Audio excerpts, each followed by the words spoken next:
Yeah, basically what he did was he had just a piece of wood, about that long, as long as his ball, and he had nails sticking up on it. And what he used to do is he would carve the hull of the ship first. And he would attach the masts, and the masts are hinged.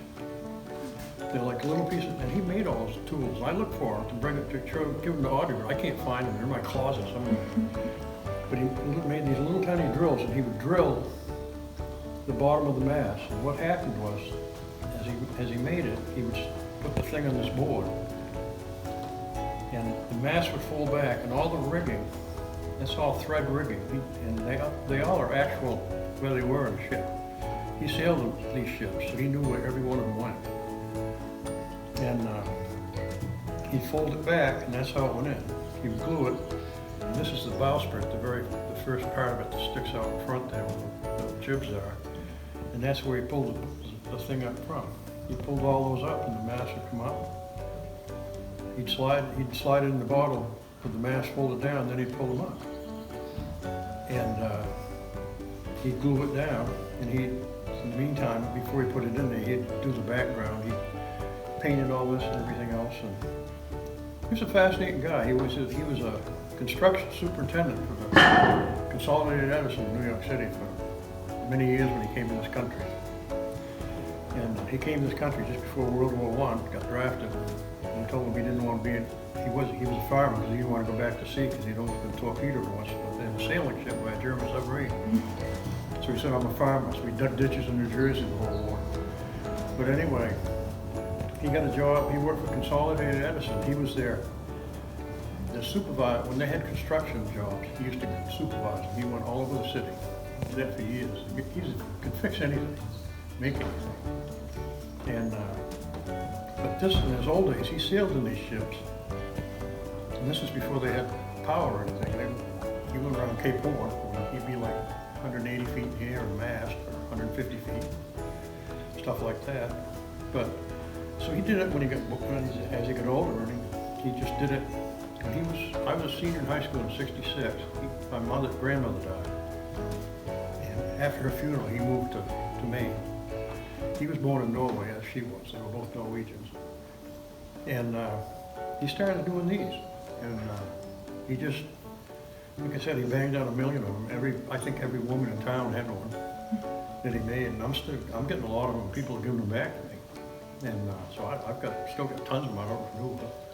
But you said he put the paint in there like for the sky and then moved the bottle around? no, he just painted all the brush. He had a long brush, a wire brush, a brush he made that had a wire handle. He could bend it to fit anywhere he wanted to, and basically all he used was that little wire brush, and he had like long tweezers he put the lighthouses and stuff in with, and he glued everything down.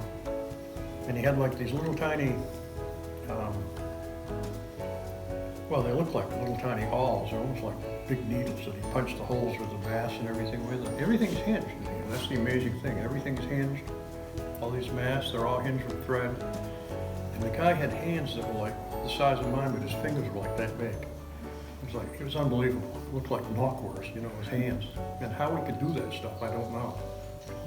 And until he was in his 90s, he could squeeze your hand and put you to your knees. You're just a powerful guy. Only about this tall, very small. But he was a fascinating person. Like I said, he had an amazing life. And he was sharp as tack right to the very end. But like I said, he made, I don't know how many of these.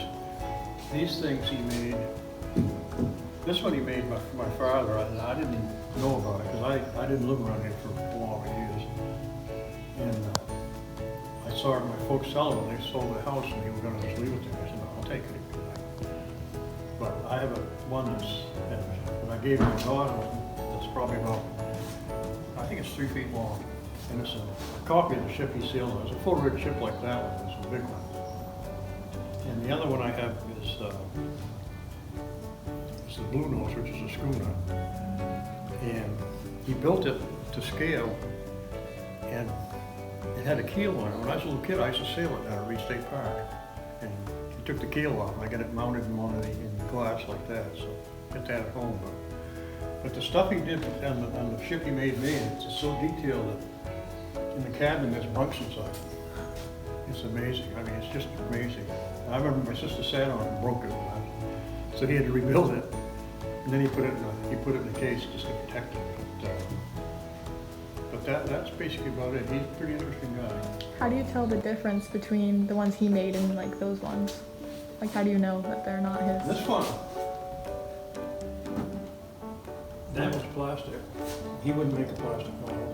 And I think that was plastic, because I've never seen that one before, and anything he made I would have seen. But it's ironic, he made a model, or he carved one. I don't know if it's this one or another one. It might have been that one. He entered the fair in a plastic model meeting.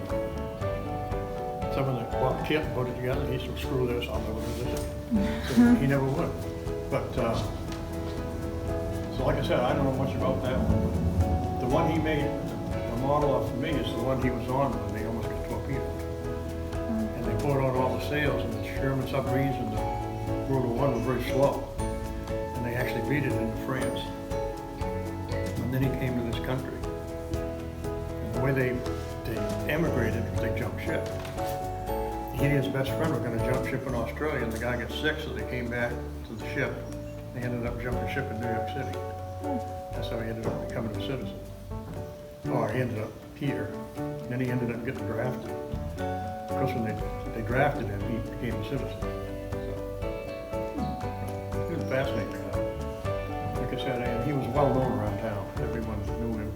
Everyone called him Pop. You can still say, if you just see an old person, you mention Pop, they'll know who you mean. But like I said, he lived to be almost 98. How do you pronounce his name? Nelson. Yeah. Yeah, he was born in the west coast of Norway, Mondo. My grandmother was from Oslo, Canada. She grew up there. She was born there. And my mother was born in Brooklyn. Thank you. That's about it. That's all I can think That's of. awesome. It's a lot of information.